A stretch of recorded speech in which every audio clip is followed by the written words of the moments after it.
Welcome to the Notorious DID. This is Solara.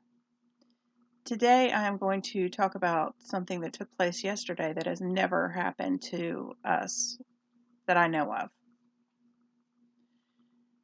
I will start out with saying that I am a notorious night owl because I just always have been. You know how people have their certain rituals. There are very few of us within the system that are morning people or up and raring and ready to go in the morning unless we have been up all night prior. Throughout time, unless we were in a certain circumstance, I have always been a third shifter. But there have been times, obviously, when I had to acquire a position that was during the day, and that was a difficult time. Now with the seizures, of course, it's a difficult time just doing a position that has any form of set schedule. So, getting back to what I was speaking of, yesterday was no different than any other day as far as it was an up all night and could not sleep during the night thing. Now, I have a lot of stuff within the house that I need to do, and I was trying my best to be able to just get it done.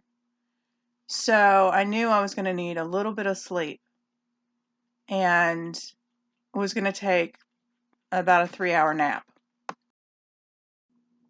My plan was to get up by 1 o'clock and start in with what I had to do. So around 10 o'clock, I laid down.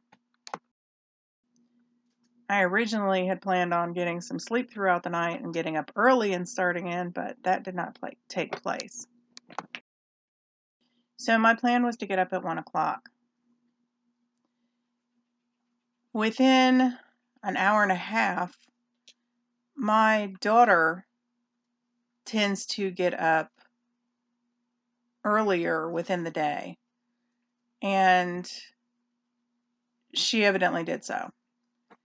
So she comes barreling through the door at top speed, making a lot of noise. Well, at the time, I am in REM sleep, dead REM sleep, with a dream that I am in the middle of. We as a whole dream a lot. I definitely dream a lot, and I recall my dreams when I wake up. But my point is, she comes barreling through the door. When she does this, it jars me out of REM sleep instantly. Well, I have not had her do that or had any certain specific scare while I was in REM sleep that jarred me awake.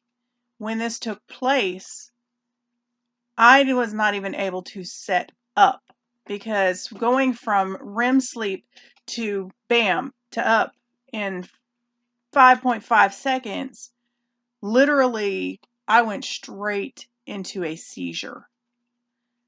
I was awake. I saw her.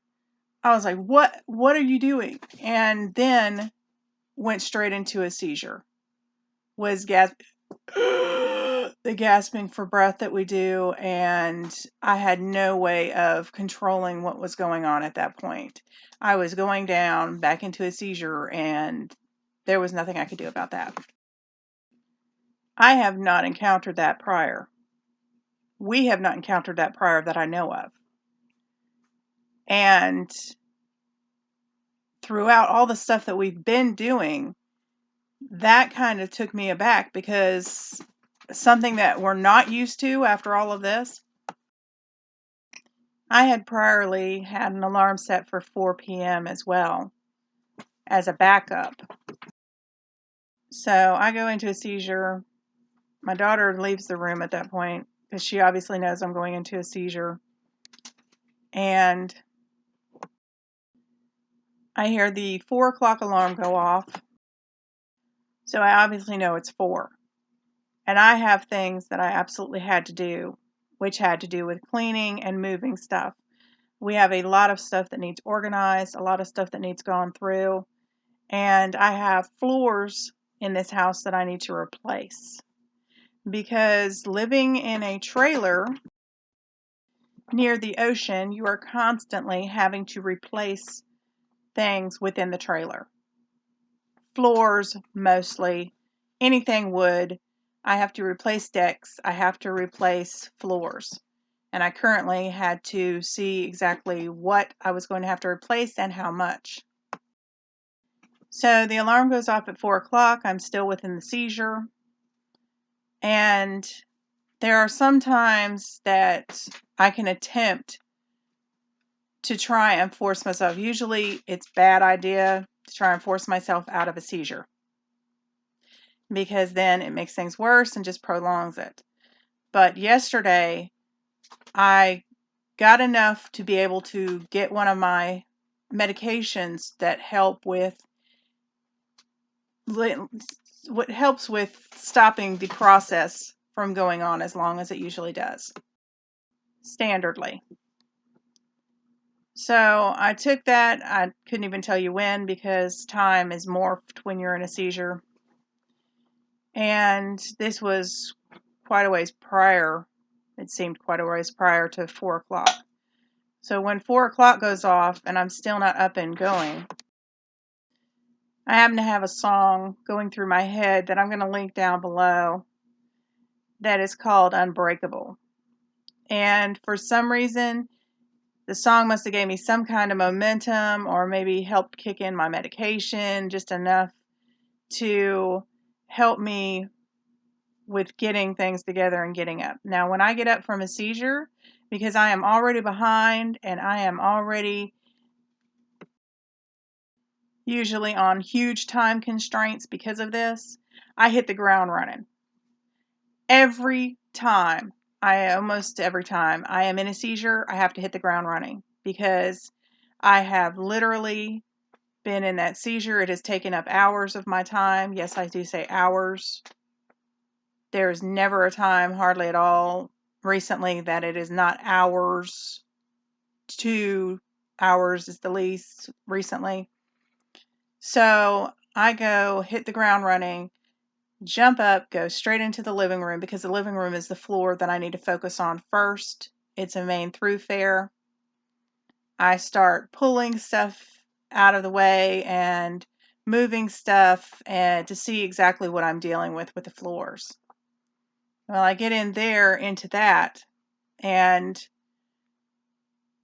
I had an issue where for some reason this brow was arched for several hours after the seizure, because I do have facial constraints that take place during the seizures. So I'm hitting the ground running. I've got my brow arched. Look like a complete weirdo. But anyway, I get in there, start pulling stuff, get to the floor, and find out there are at least two braces of the wooden floor that I'm going to have to fix as well. Some years prior, there was water damage to the trailer, and I replaced the floors and everything to the best of my ability 2 years ago. And 2 years ago, now I go in and look, and I am actually shocked at how much the floor has dilapidated. You have to take into account that's only 2 years ago. And all of the wood of the floor is practically eaten away and needs replaced. This much I knew, as much as I couldn't stand the fact. On top of that, there are at least 2 braces that half of the brace in certain areas has dilapidated. Now, there is no water getting into the house at this point that I know of. So I'm unclear as to what is creating this damage. So I am going to have to learn about repairing floor braces. Thank God for YouTube is all I've got to say, because through YouTube is how I learned to do anything with repairs in the first place. And so now I'm not only going to have to replace the top parts of the floor, which is most of the living room I'm going to have to replace. I recently, a couple of months ago, had to replace the hallway down toward the front because it had dilapidated and I had to replace it to be able to get to the furnace and get it fixed during the winter months.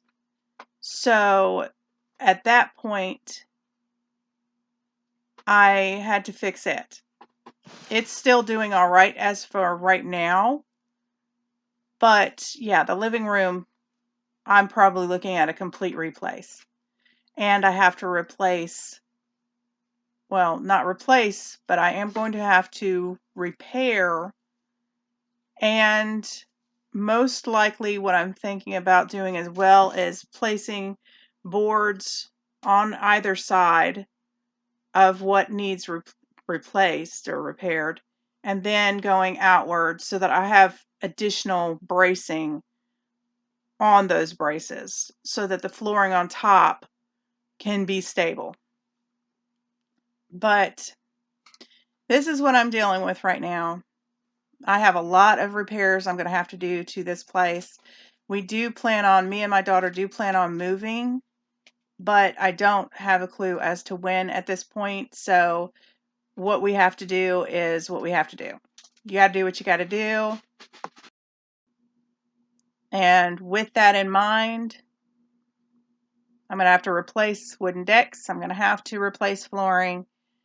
And evidently, I'm going to have to learn how to repair braces of your house. Fun. It is such a glory being me, being us, being we. Not really. So, thank you for joining the Notorious DID today, taking a little bit of your time out for us, and joining our community. We deeply appreciate it. Like, share, subscribe, hit the notification bell if you'd like to hear from us on a regular basis. And have a great day. Enjoy your spring cleaning that's going to be coming up. And I hope everything is going much better for you. Bye.